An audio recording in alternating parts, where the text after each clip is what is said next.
മലയാളികളായ അശ്വിൻ സജീവ്, കെ സിഖിൽ എന്നിവരോടൊപ്പം 12 സംസ്ഥാനങ്ങളിൽ നിന്നും 21 കുട്ടികളാണ് ഈ വർഷം റിപ്പബ്ലിക് ദിനത്തിൽ ധീരതയ്ക്കുള്ള അവാർഡ് നേടിയത്. അവരിൽ ഏറ്റവും ശ്രദ്ധേയയായത് ഹിമപ്രിയ എന്ന 9 വയസ്സുകാരിയാണ്. ആന്ധ്രാപ്രദേശിൽ നിന്നും ജമ്മുവിൽ സൈനിക സേവനത്തിന് പോയ ഉദ്യോഗസ്ഥന്റെ മകളായിരുന്നു ഹിമപ്രിയ. ഇവരുടെ സൈനിക ക്യാമ്പ് കഴിഞ്ഞ ഫെബ്രുവരിയിൽ ജെയ്ഷെ ഭീകരർ ആക്രമിക്കുകയുണ്ടായി.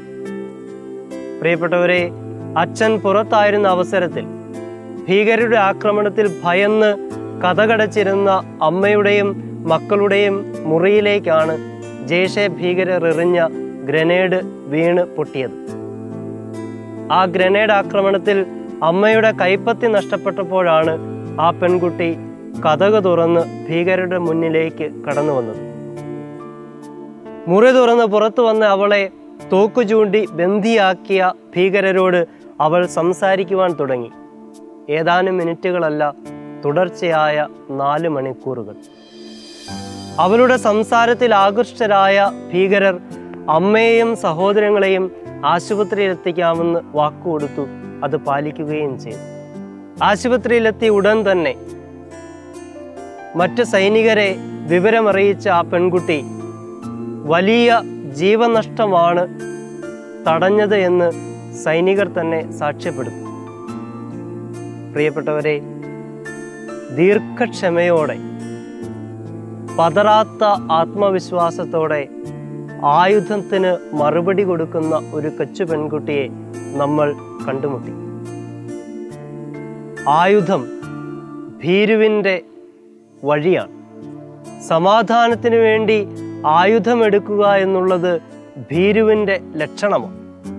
മനുഷ്യ ചരിത്രത്തിൽ ഒരിക്കലും ആയുധമെടുത്തവൻ സമാധാനം നേടിയിട്ടില്ല. ഇന്നത്തെ വായനകൾ നമ്മെ പഠിപ്പിക്കുന്നതും ഇതുതന്നെയാണ്.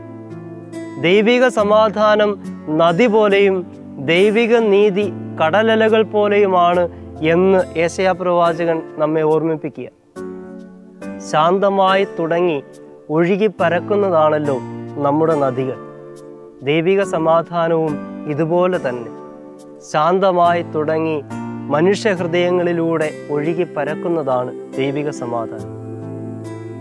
ദൈവിക നീതി കടലലകൾ പോലെയാണെന്ന് പറയുമ്പോൾ പ്രിയപ്പെട്ടവരെ, പ്രത്യക്ഷത്തിൽ കടലിൽ ഒന്നും സംഭവിക്കുന്നില്ല എന്ന് നമുക്ക് തോന്നിയേക്കാം.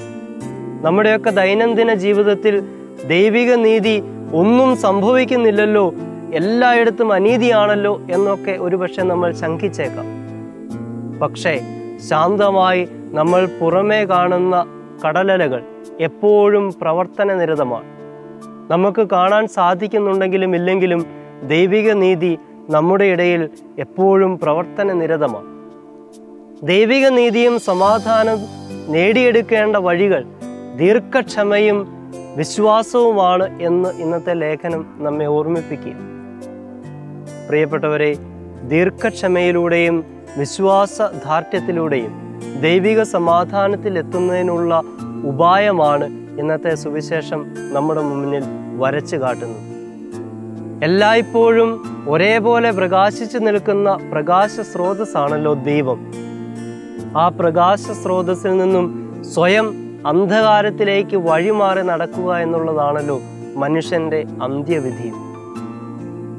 പ്രിയപ്പെട്ടവരെ, എപ്പോഴെങ്കിലും പ്രത്യക്ഷത്തിൽ എനിക്ക് തോന്നുന്ന അനീതിയിൽ മനമെടുത്ത് എനിക്ക് ലഭിക്കാതെ പോകുന്ന ഉത്തരങ്ങളിൽ മനസ്സ് മുരടിച്ച് പ്രാർത്ഥനയിൽ നിന്നും കൂദാശകളിൽ നിന്നും കൂദാശ അനുകരണങ്ങളിൽ നിന്നും ഞാൻ വഴിമാറി നടക്കുമ്പോൾ ഓർമ്മിക്കുക, ദൈവമേ, ദീർഘക്ഷമയെന്ന പുണ്യം, വിശ്വാസദാർഢ്യമെന്ന പുണ്യം എൻ്റെ ജീവിതത്തിൽ നിന്നും അന്യമാകുന്നുണ്ട്.